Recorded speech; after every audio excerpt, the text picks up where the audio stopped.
like I said, our destination is paradise. So everything you do along the way should be tailored towards going there. So you should know that your reward is not lost.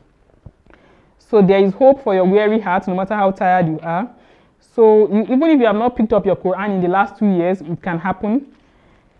It feels as if there is a barrier between you and Allah. You may be too depressed to even count Allah's blessings. And this is another thing. When we talk about worship, part of worship is to thank, is to be grateful, to have an attitude of gratitude. When you are grateful to God, because He says it Himself, La in shakartum la azidannakum. If they are grateful to me, I will increase them.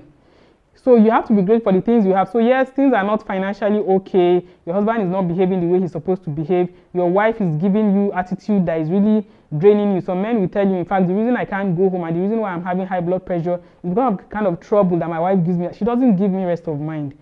So yes, all these things are happening, but there is a way out. There is hope. One of the things is to count the blessings. So when you are counting all those negative things that are happening, think about the beautiful children you have who are healthy, for instance. Some people are praying for you, they don't have it. Think about the fact that you have a roof over your head, that you eat food. Think about the fact that you are still in the right frame of mind. You have not ended up in psychiatric hospital like some other people. Think about the fact that you have a good family. You may come from a very wonderful family, and your siblings and your mother or whatever, they are always rallying around you. It may be friends that you have. It may be the fact that you have a job in the first place.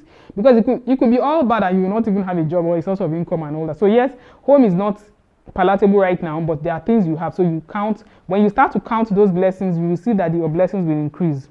So apart from praying with the names of Allah, recitation of the Quran should be a habit. We should all, ideally, if you can recite 10 pages of the Quran every day, that would be very, very good, because one of the scholars, I think it was Imam Ibn al-Jawzi, was asked, how much Quran should I read every day? And he says, equivalent to the amount of happiness you are looking for. So if you are looking for plenty happiness in your life, you should read plenty of the Quran. But if you cannot, even 1 page a day is okay.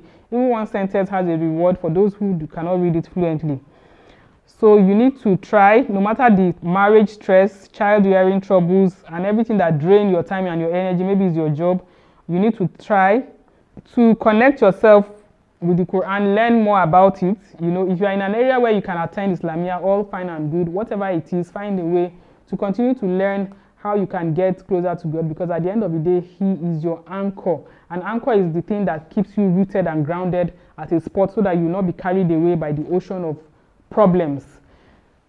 So on that note, I'd like to stop. I hope you benefited from this. I hope you make your decision today to make that shift from being inactive to being very proactive, because when you take your worship seriously, you also be productive in every aspect of life. Those who succeed will tell you that they have very, very productive routines that they start their day with every morning. And one of those productive routines every morning is that they pray even before they leave their home. So let's form that connection with the one who created us, because He holds the manual for our life to be successful. And I pray that at the end of the day, you will get the fulfillment, the happiness, the joy, the success that you envisage and that you envision in your future.